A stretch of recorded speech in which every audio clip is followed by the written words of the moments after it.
रात का मेहमान। आज़ाद भारत के सपने को सच करने के लिए भारत के अनेकों युवाओं ने अपने प्राणों की बाजी लगाई, अपना सर्वस्व राष्ट्र की बलिवेदी पर होम कर दिया। ऐसे ही अमर क्रांतिकारी चंद्रशेखर आज़ाद रहे, जिनकी हर सांस में देश और देशवासियों के प्रति प्रेम और उत्सर्ग की भावना कूट कूट कर भरी थी। प्रस्तुत कहानी में आज़ाद के व्यक्तित्व के दो पहलू दिखते हैं, जहां एक और वे ब्रिटिश सरकार को चकमा देते हुए उनसे लोहा लेते हैं तथा उसी शासन में उनके नाक के नीचे क्रांतिकारी गतिविधियों को अंजाम देते हैं। वहीं दूसरी ओर कल्पना जैसी प्रतिभाशाली छात्रा के संघर्ष और विपन्नता को समझते हुए नोटों से भरा विफ्रेश उसे थमाकर अंधेरे में गुम हो जाते हैं। सन 1920 ईस्वी के शांति आंदोलन के बाद भारतीय क्रांतिकारियों ने 9 अगस्त 1925 की रात को पहला धमाका किया। लखनऊ के निकट काकोरी में उन्होंने तत्कालीन 8 डाउन ट्रेन से जाता हुआ सरकारी खजाना लूट लिया। इस घटना से ब्रिटिश सरकार कांप उठी। क्रांतिकारियों को पकड़ने के लिए गुप्तचरों को आदेश दिए गए। गिरफ्तारियां हुई, तीर का ताड़ बनाया गया। बहुतों को फांसी के फंदे नसीब हुए तो कईयों को आजन्म काला पानी। वर्षों का ठोस क्रांतिकारी संगठन मिनटों में छिन्न भिन्न हो गया। एक के बाद दूसरा क्रांतिकारी ब्रिटिश गुप्तचर विभाग की नज़रों का शिकार होता ही गया, किंतु उनके सेनापति चंद्रशेखर आज़ाद फरारी की हालत में भी ब्रिटिश सत्ता से बाहर डट कर लोहा ले रहे थे।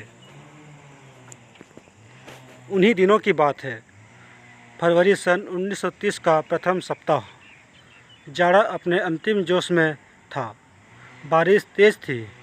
रात 10 बजे लखनऊ चारबाग स्टेशन पर यात्रियों से अधिक तो पुलिस वाले ही थे, लेकिन 4-6 वर्दीधारी ही दिखाई दे रहे थे। बाकी सब सादे लिबास में थे। ठीक 10:15 बजे देहरादून एक्सप्रेस प्लेटफार्म नंबर 1 पर आकर रुकी। मुखबिरी ने सूचना दी थी कि आज़ाद इसी गाड़ी से बनारस जाएंगे। उन्हें बीच में ही धर दबोचने के इरादे से पुलिस वालों ने गाड़ी का एक एक डिब्बा छान मारा, लेकिन चंद्रशेखर आज़ाद का पता न चला।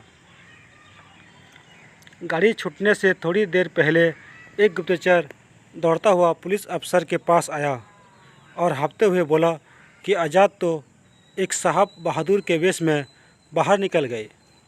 इंस्पेक्टर के चौंकने पर उसने गेट से लाया प्रथम श्रेणी का एक टिकट भी उनके आगे बढ़ा दिया, जो देहरादून से बनारस तक का था। पुलिस को चकमा देने के इरादे से आज़ाद बीच में उतर पड़े थे। टिकट के पीछे लिखा था, मुझे जीवित पकड़ना असंभव है, आज़ाद। अब तो अफसर को काटो तो खून नहीं। फौरन सबको इकट्ठा करके आज़ाद का पीछा करने की ठानी। हाथ में अटैची लिए आज़ाद खरामा खरामा चलकर लाटूस रोड पर आए। तभी उन्होंने पीछे मुड़कर देखा, पुलिस के बहुत से जवान दौड़ते हुए उसी ओर आ रहे थे। बासमंडी चौराहे से वे तुरंत लाल कुएं की ओर मुड़े, चलने की रफ्तार और तेज़ कर दी। फिर हुवेट रोड पर आते आते एक संकरी गली में मुड़े। 3-4 मकान छोड़कर सहसा उनके हाथ की थपकियां दहनी ओर के दरवाजे पर पड़ने लगी। क्षण भर में एक बुढ़िया ने कुंडी खोलते हुए पूछा, कौन? बहुत भीग गया हूँ, बारिश थमने तक शरण चाहता हूँ। टिमटिमाते हुए दिए की रोशनी आज़ाद के चेहरे पर पड़ी। अंदर आ जाओ बेटा, कहकर बुढ़िया ने दरवाज़ा खोल दिया। मकान में दाखिल होते ही आज़ाद ने झट कुंडी बंद कर दी। फिर आंगन पार करके दोनों अंदर आए। तख्त पर बैठने का इशारा करके बुढ़िया ने दिया वहीं दीवार पर रख दिया और कमरे से धोती निकाली। धोती जनानी थी। देखते ही उन्हें हंसी आ गई। बिटिया की है, घर में कोई मर्द तो है नहीं, बुढ़िया ने कहा। आज़ाद चुप रहे। केवल तौलिया ही इस्तेमाल में लाए। क्या नाम है तुम्हारा? बुढ़िया ने बड़े स्नेह से पूछा। जीवन में कभी झूठ तो बोला नहीं और सच बोलने की इस समय इच्छा नहीं है, आज़ाद बोले। क्यों? सच बोलने में क्या डर है? जो भी हो सच कहो। चंद्रशेखर आज़ाद ने कहा। जो फरार है वही आज़ाद, जिसका जिंदा या मुर्दा गिरफ्तारी के लिए सरकार ने 15,000 रुपयों का इनाम घोषित किया है। बुढ़िया चौंकी। जी वही। तुम्हारा अपराध? देशभक्ति। मैं किसी भारतीय को रोटी, कपड़ा और मकान के लिए दर दर भटकते नहीं देख सकता। अंग्रेजी शासन अब सहन नहीं होता। भारत माँ के पैरों में पड़ी बेड़ियों को तोड़ने का संकल्प लिया है मैंने। बस यही अपराध है मेरा, आज़ाद आवेश में कहते गए।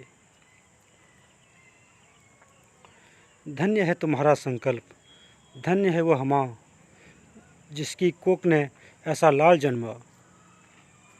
तुम्हारे दर्शन पाकर मैं धन्य हुई। आज़ाद ने बुढ़िया को उस टिमटिमाते हुए दिए की रोशनी में गौर से देखा। उसकी आयु 50 से ऊपर होगी।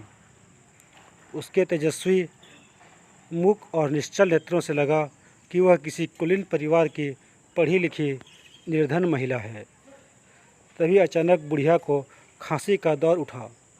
ऊपर कमरे में से निकलकर कोई तेजी से जीने की ओर लपका। आज़ाद वही कोने में छिप गए। वह बुढ़िया की इकलौती बेटी कल्पना थी। ऊपर कमरे में बैठी पढ़ रही थी। माँ को उठा दौरा सुनकर तुरंत भागी भागी नीचे आई और उनकी पीठ सहलाने लगी। फिर कटोरी में 2 घूंट पानी पीने को दिया। स्वस्थ होकर बुढ़िया भौचक्की सी इधर उधर देखने लगी। लड़की सहम गई। पूछा, क्या है माँ, किसे देख रही हो? वह कहाँ गया जो अभी मुझसे बातें कर रहा था? कल्पना ने आज़ाद की ओर देखा और माँ से पूछा, ये कौन है माँ? रात का मेहमान, बड़ा योग्य और समझदार व्यक्ति है। योग्य और समझदार हूँ तभी तो सारे दिन से भूखा हूँ, आज़ाद ने सहज भाव से कहा। अरे बेटी, मैं तो भूल ही गई, इन्हें कुछ खिलाओ पिलाओ, बुढ़िया ने कहा। एक साफ़ सुथरी कांसे की थाली में पराठे और दही लेकर कल्पना आई और उसे वहीं टीपाई पर रख दिया। हाथ धोकर आज़ाद खाने बैठे तो एक एक पराठे के 2-2 कौर बनाकर खाने लगे। कल्पना को हंसी आ गई। भूख में ऐसा ही होता है। तुम कभी भूखी रही हो? आज़ाद ने पूछा। हमारे लिए भूखे रहना कोई नई बात नहीं है। वैसे आधे पेट तो अक्सर ही रहते हैं। फिर भी रात 12 बजे तक पढ़ना, परीक्षा निकट है। किस कक्षा में पढ़ती हो? MA द्वितीय वर्ष में। विषय क्या है तुम्हारा? संस्कृत। शाबाश, संस्कृत पढ़ती हो तभी तो आधे पेट रहती हो। खाना खाने के बाद आज़ाद ने 2 लोटे ठंडा जल पिया। कल्पना ऊपर पढ़ने चली गई। बुढ़िया ने बताया कि कल्पना 20 रुपये मासिक की ट्यूशन करती है। उसी में किसी तरह गुजर बसर हो जाती है। उसकी शादी भी करनी है। लड़का तो है नज़र में, लेकिन पैसे की समस्या मुँह बाए खड़ी है।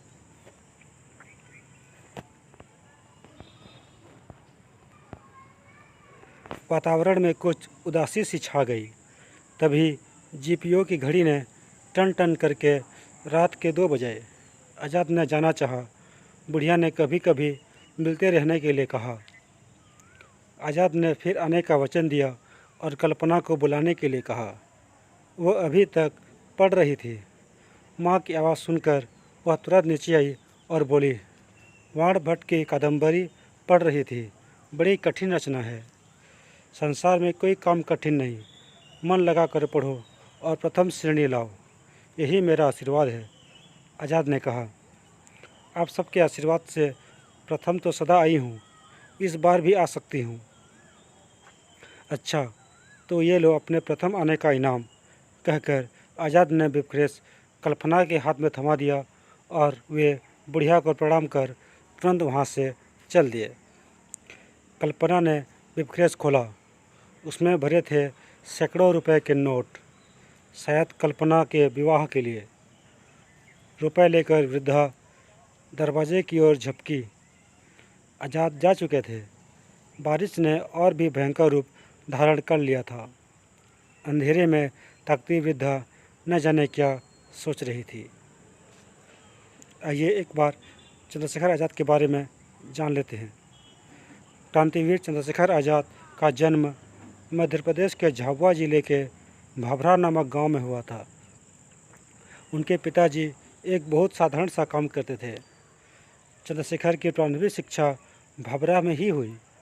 आगे की शिक्षा के लिए वे बनारस गए। वहाँ वे स्वतंत्रता आंदोलन में भाग लेने गए। एक बार किसी सत्याग्रह में वे पकड़ लिए गए। मजिस्ट्रेट ने उनसे पूछा, तुम्हारा क्या नाम है? चंद्रशेखर बोले, आज़ाद। तुम्हारे पिताजी का क्या नाम है? स्वतंत्र। तुम्हारा निवास कहाँ है? जेल खाना। न्यायाधीश इन प्रश्नों के उत्तर सुनकर बिगड़ गया। उसने उन्हें 15 बेंत मारने की सज़ा दी। उन्हें 15 बेंत लगाए गए। हर बेंत पर उन्होंने आवाज़ बुलंद की, भारत माता की जय। वे तभी से क्रांतिकारी के संगठन में शामिल हो गए। अंत में इलाहाबाद के अल्फ्रेड पार्क में पुलिस से उनकी मुठभेड़ हुई। उनके पिस्तौल में एक गोली बची थी।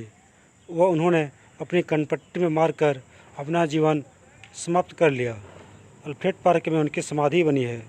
वह पार्क अब आज़ाद पार्क हो गया है। बहुत बहुत धन्यवाद।